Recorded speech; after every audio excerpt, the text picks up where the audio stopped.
Foram divulgados os nomes dos 3 cientistas que, nesse ano de 2021, receberam o Prêmio Nobel de Física pela Academia Sueca, que é uma instituição que frequentemente faz sempre uma política com relação a essas premiações. Ou seja, mesmo dentro ali da comunidade científica, são escolhidos especificamente alguns que servem a certos interesses dentro da política globalista. Então, se você já está interessado por que eu escolhi o tema do Prêmio Nobel de Física 2021, fique aqui no canal, se inscreva, coloque o joinha se você gostar. Então vamos aos pontos. De uma maneira bastante interessante, há poucas semanas da realização da COP26, lá na Escócia, a premiação do Prêmio Nobel de Física, ele vai de encontro à agenda da própria ONU, do IPCC, que sempre privilegia aquela patota, aquele grupo de cientistas que referenda aquela orquestração que vem dentro daquela geoestratégia, daqueles globalistas, para incutir para os países, principalmente os países do terceiro mundo, que eles têm que fazer uma mudança na matriz energética em função das mudanças climáticas, da emergência climática e assim por diante. Então foi interessante que um desses cientistas é aquele que nos anos 60 fez um modelo matemático onde imaginava-se que numa coluna de cerca ali de 40 quilômetros de altitude, se você aumentasse a quantidade de CO2, a temperatura poderia aumentar 2 graus e tal. É bem interessante na época em que isso aconteceu, porque exatamente no período de 1946 até 1976, a temperatura só caiu, né? A gente praticamente congelou, realmente foi uma queda de temperatura, e vários cientistas dos anos 70 diziam que nós nos aproximávamos de uma nova era glacial, como eu já tratei aqui em vídeos anteriores.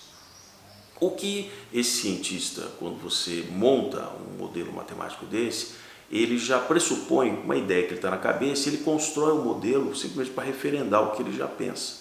É diferente de você realmente pegar os dados empíricos, realmente ver o que está acontecendo, porque na época a temperatura caía e após a Segunda Guerra nós sabemos que as emissões de CO2, por exemplo, por hidrocarbonetos, elas subiram bastante.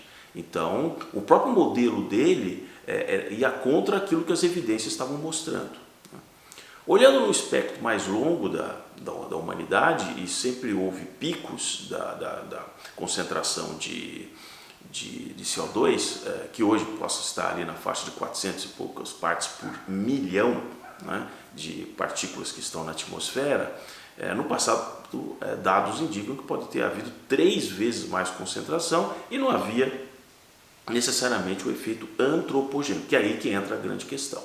Enquanto se imagina que são 210, 220 gigatoneladas de CO2 que vai para a atmosfera todo ano, a metade disso vem dos oceanos, isso vem também dos animais, dos homens, né? Só que a participação antropogênica está ali na faixa, segundo as estimativas, de 30, 40 gigatoneladas por ano. Até os insetos produzem CO2. Agora, quando se olha realmente no espectro mais longo, se percebe que a temperatura de fato subiu em função do Sol, da maior atividade solar, que ao penetrar com mais intensidade na atmosfera terrestre, como por exemplo menor camada de nuvens, então aquilo, por exemplo, se intensificou aquela insolação, aquilo aqueceu os oceanos, são ali 3/4 da superfície da Terra, então é uma área muito maior do que a própria Terra. A água retém realmente o calor com muita facilidade, guarda aquele calor, e com isso a maior parcela de CO2 está exatamente dissolvida nos oceanos, que começam a liberar esse CO2 à medida que a temperatura se aquece. Então aí é que é o grande problema desses modelos. Quem começou primeiro? Eles dizem que não, você emitindo mais CO2 e a temperatura aumenta, sendo que quando nós olhamos para o passado é exatamente o contrário. Primeiro a temperatura sobe e depois na sequência aumenta o CO2, né? Que por sua vez faz com que a exuberância dos vegetais cresça muito. Então naqueles tempos ali dos dinossauros, aqueles herbívoros, você tinha uma fauna muito maior, outras espécies, por exemplo, existiam, porque você tinha uma abundância de vegetação muito maior do que nós temos hoje, porque as taxas de CO2 são muito menores. Veja que, por exemplo, um planeta como Vênus tem uma quantidade, a maior parcela da atmosfera é de CO2. E mesmo em certas camadas da atmosfera de Vênus, quando a pressão que na superfície de Vênus, nós seríamos esmagados. A pressão chega ali a 90 vezes a pressão média da Terra no nível do mar. Mas numa altitude onde a pressão seja equivalente a uma atmosfera, mesmo Vênus estando mais próximo do Sol, a temperatura está ali da faixa de 70 e poucos graus Celsius. Então é interessante que a temperatura não aumentou tanto assim em uma atmosfera, mesmo em Vênus ele estando próximo do Sol. Tem coerência de você estar ali a 70 e poucos graus a uma atmosfera.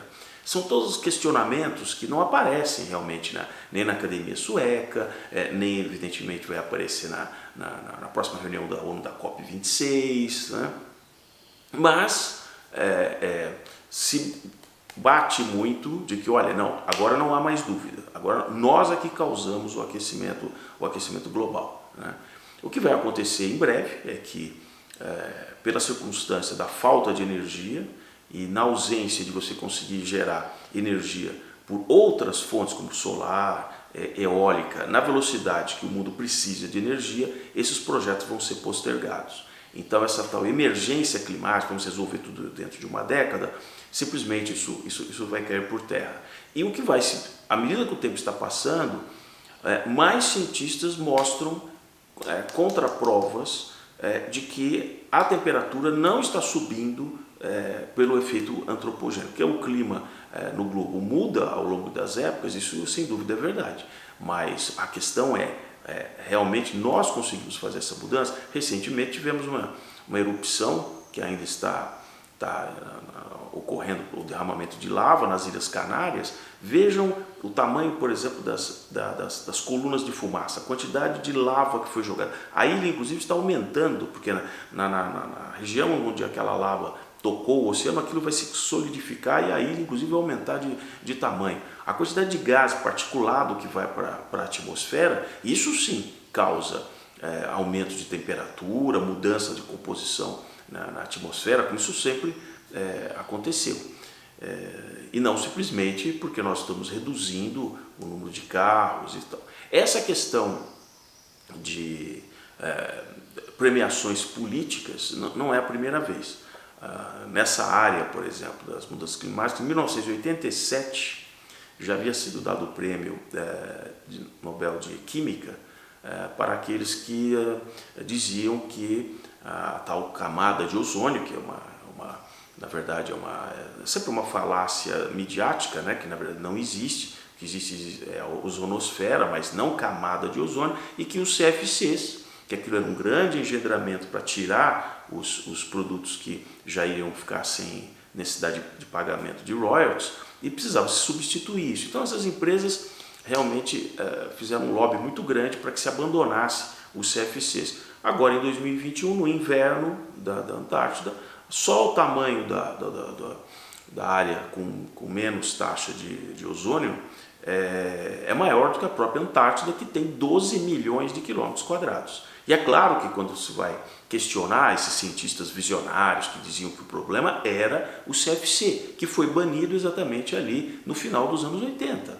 Então nós já temos 30 anos sem essa produção em larga escala do CFC, e o que eles argumentam hoje, né? Não, é que deve levar 100 anos para o CFC simplesmente desaparecer. Então essa questão é sempre assim, quer dizer, os modelos não funcionam, aí eles reivindicam, ou eles precisam de mais dinheiro para aperfeiçoar os modelos, ou porque vai levar muito mais tempo para nós percebermos realmente as diferenças. Enquanto isso, o mundo continua funcionando, os animais estão aí, nos locais onde não tem a mudança do microclima, ou seja, próximo das grandes cidades, a natureza continua funcionando sem essa essa comprovação de que a temperatura está aumentando, né? A percepção de aumento de temperatura, fica muito fácil jogar isso porque as pessoas que vivem no meio urbano têm a sensação de que a temperatura está aumentando porque tem menos árvores, porque simplesmente se tem uma área coberta da superfície muito maior. Então vamos ver o que vai dessa... Isso não vai ser o último das atividades de política, até que chegue a COP26. Aí nós vamos acompanhar e vou trazer para vocês aí os desdobramentos.